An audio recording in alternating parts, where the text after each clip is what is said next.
Okay, boys and girls. It's been a really rough day. A lot of anxiety. My day started at with going to Sam's Club, which is always an ordeal. God, I hate that place.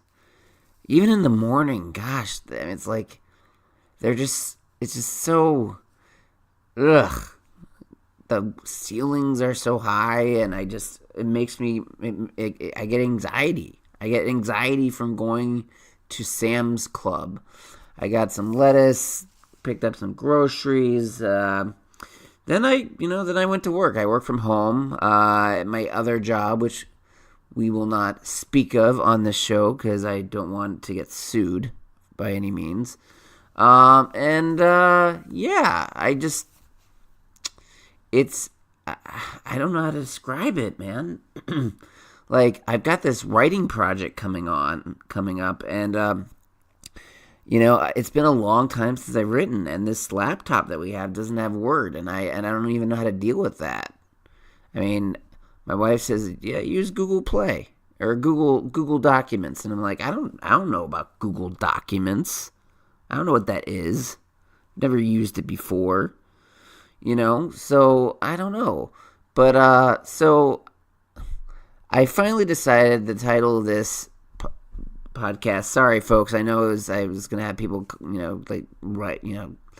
suggest, but I'm just gonna go anonymous because honestly, it works best for me. Because just listen to my whole rant about Sam's Club, right? I've talked to my shrink. I'm not alone. I know a lot of people get panic attacks at Sam's Club. And then, but they are very nice in the morning. In the morning, it's for like the businessy people. I'm not a businessy person, but I have, my wife has a business, a card that's from her work, which again we will not name that. But they offer you rolls and like bananas and fruit, and I'm just like, no, it's too much. Too much in the morning. Just like seriously slash my receipt with the marker and let me go. Let me get in my car. Let me just leave me alone. Let me get to my goddamn car. Anyway, so that's my rant about Sam's Club. There will be more, obviously, because it's just, and that's the other thing about Sam's Club. All right, like. I like Costco. I'm a Costco guy because when you go to Costco, it's like, hey, we're gonna get lunch today because Costco, they have the really good samples. Like they give you some meat like lamb. They'll actually go out and they'll actually grill some lamb for you. Then there'll be like spring rolls and all kinds of cool stuff. And then. You go to, and it really, like, honestly, like, when I try not to eat anything before because I'm like, hey, it's lunchtime.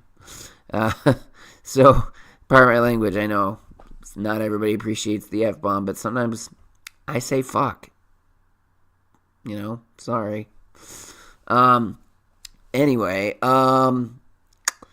but yeah. So you're getting. I feel like I'm getting pampering me. Thank you, pamper.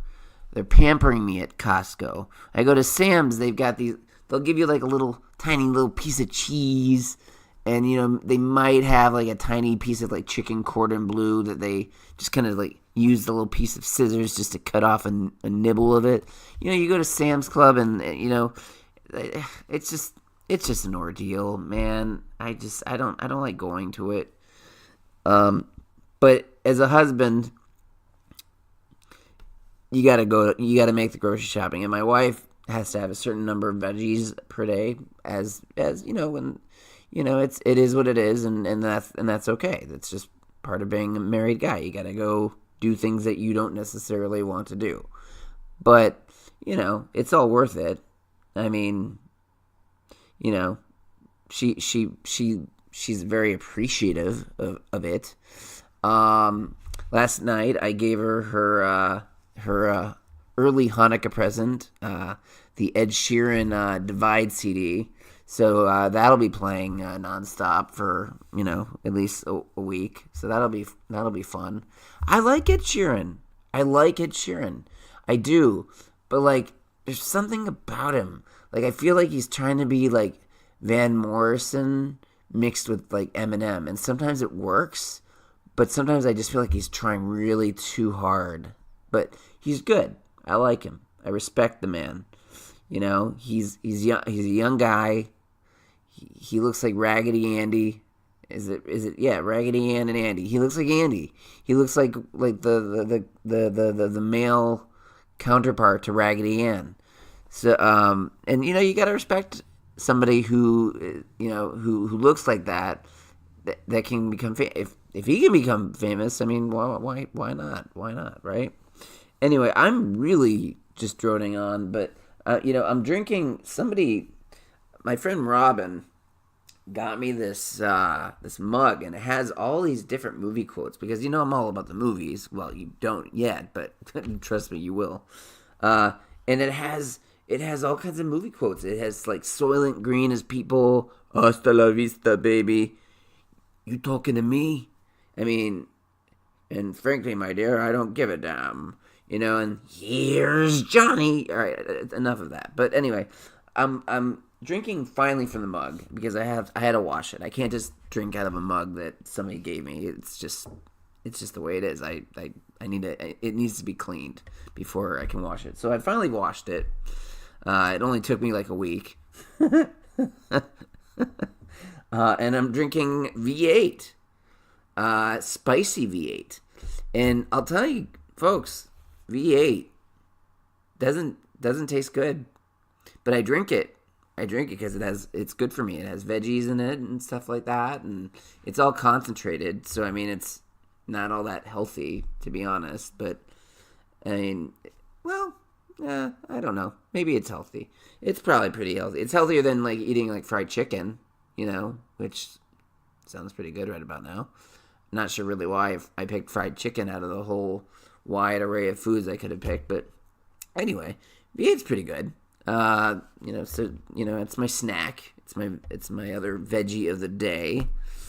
So anyway, I'm drinking the spicy V8, and in a little while I'll have some yogurt with some pear apple sauce that my wife made, and God, it's amazing. With her homemade yogurt, she has an Instant Pot. Man, that thing changed our lives. Just when I thought the Soda Stream was just the most evolutionary thing ever, fucking Instant Pot, man, it's amazing. It's so cool. I mean, I can't sing its praises enough. It's changed our lives. I think it's helped our marriage a little bit. Our marriage was actually pretty okay, but I'm just fooling. But anyway, so anyhow, clearly I don't have a lot to say today. But I got this writing assignment, like I said, and it's basically about my experiences as a recovering addict, or when I was in active addiction, what it was like. Because there's a new movie coming out called Beautiful Boy that I'm going to be reviewing here soon. Not on the podcast, maybe on the podcast. Maybe I'll talk about it a little bit. But anyway, so to lead up to Beautiful Boy, I'm going to write about my own experiences with drugs, which, and substance abuse, which, that's, I can't really squeeze my 20s into like 10 paragraphs, that was pretty much my whole, my 20s was me, just being an idiot. And, I actually, there were a couple times where I had some interesting experiences where I actually convinced like a group of people that I was like a big shot movie producer, and I had absolutely zero proof, but I was drunk. So, everybody was drunk there. So, I mean, it's like, what are they going to, drunk people don't get skeptical. I mean, they don't get, they're not like, no, I don't really buy this guy. They're like, oh yeah, man. Yeah, that's awesome. Yeah, man, I've got a movie in the can. We filmed it. It's going to be awesome. Just wait for it, man. And they'd be like, oh, no way. Cool. What's your name again? I'm like, my name's Hal.